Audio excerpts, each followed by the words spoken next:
Good morning, students. Let us continue with the chapter Ruling the Countryside. Students, we discuss about indigo cultivation. The two main systems of indigo cultivation were niche cultivation and rayati cultivation. Both the systems of the indigo cultivation face the problems which led to the Blue Rebellion. Let us discuss what was the Blue Rebellion and what were the reasons for it, and also what happened after the Blue Rebellion. What is the meaning of the rebellion?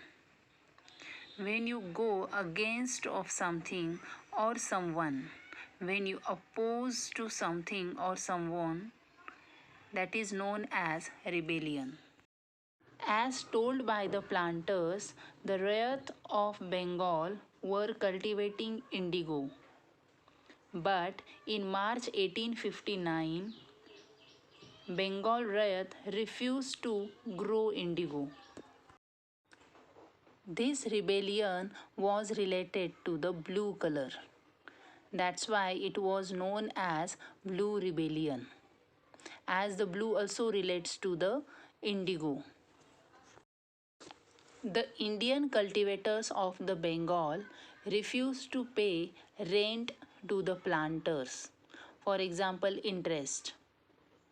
They attack indigo factories armed with swords, spears, bows, arrows.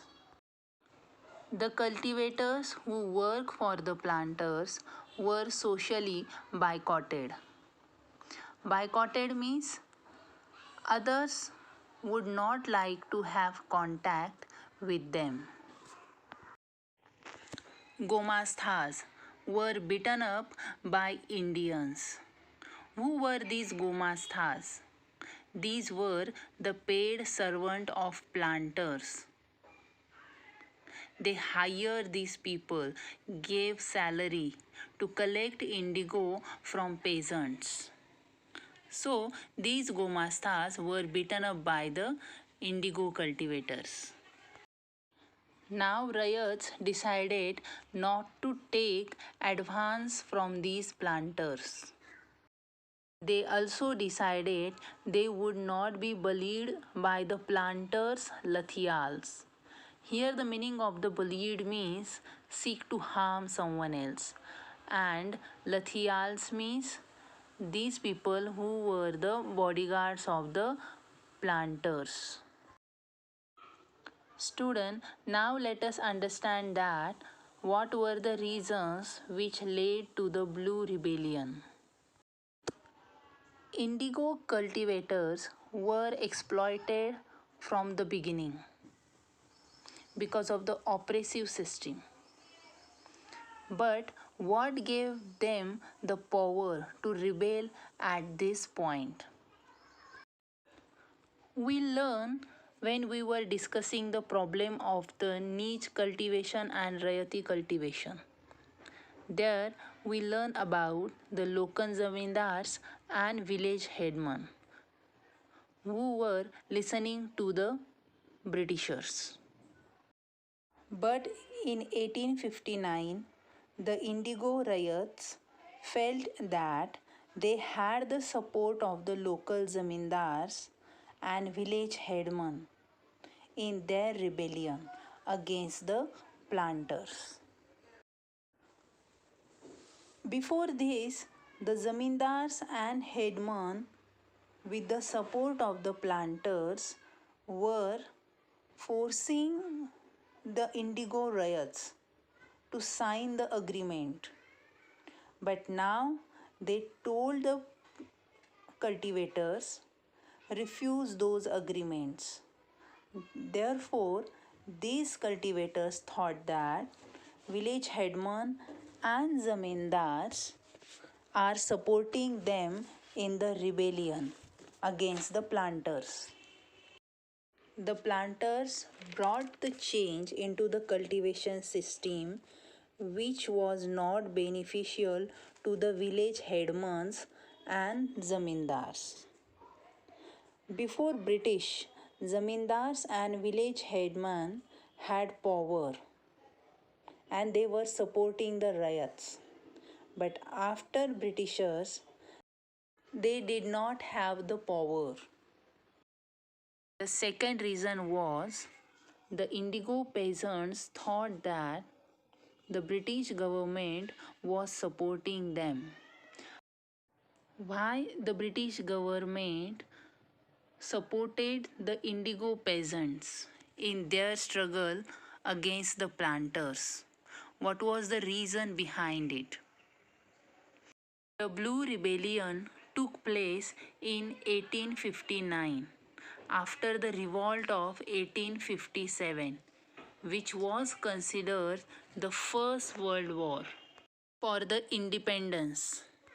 Therefore, the British government was worried about the possibility of another popular rebellion after 1857 revolt.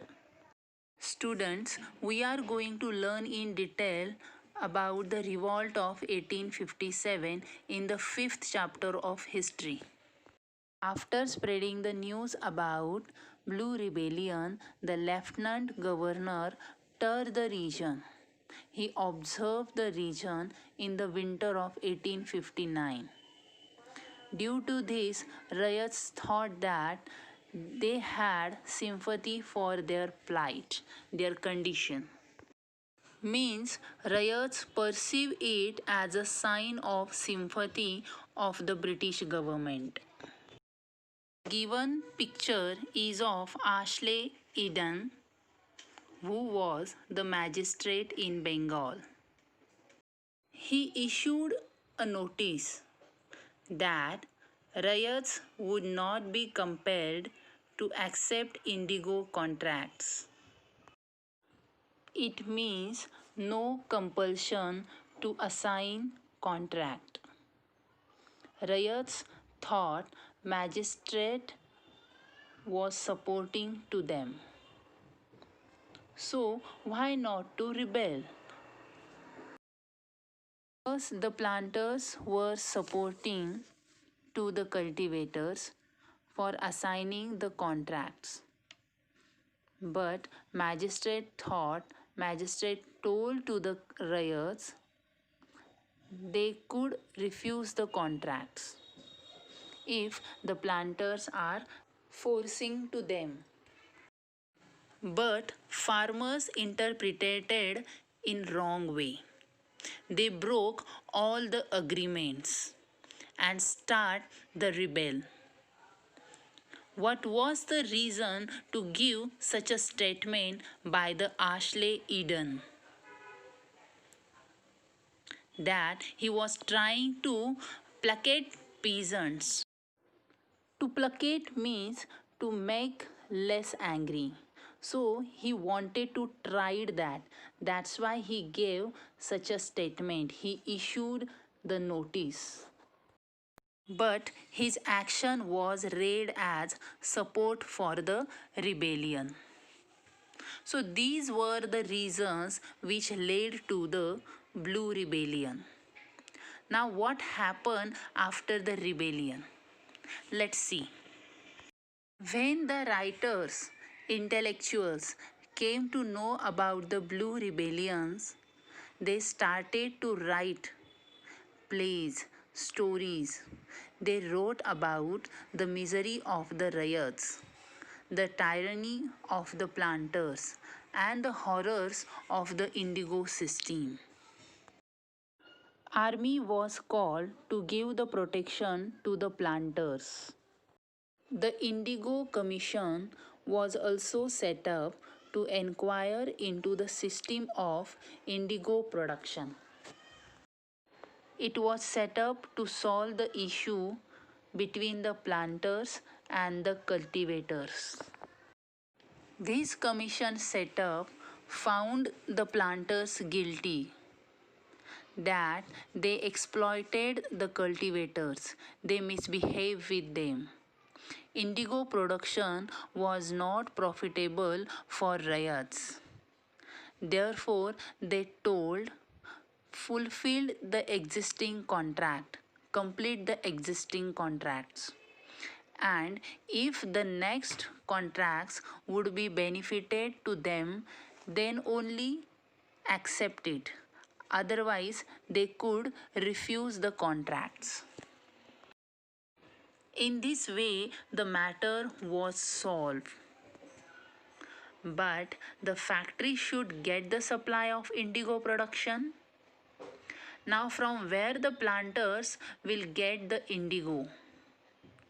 To fulfill this requirement, the planters shifted from Bengal to Bihar. They shifted in Champaran district. And after that, indigo demand decreased. So they invented new synthetic dye. Mahatma Gandhi returned from South Africa and the peasants from Bihar persuaded Mahatma Gandhi to visit Champaran district. For what? To see the condition of the indigo cultivators. And when Mahatma Gandhi visited the district in 1917, he started the movement, the Champaran movement against the indigo planters. About the Champaran movement and the Mahatma Gandhi, you are going to learn in the next years. Here we have completed our chapter Ruling the Countryside. Read the lesson at least 2 to 3 times and try to understand it. And also review the video repeatedly. Try to find out the question's answer. In the next video, I am going to discuss the question and answer of this lesson. Thank you, students. Have a great day.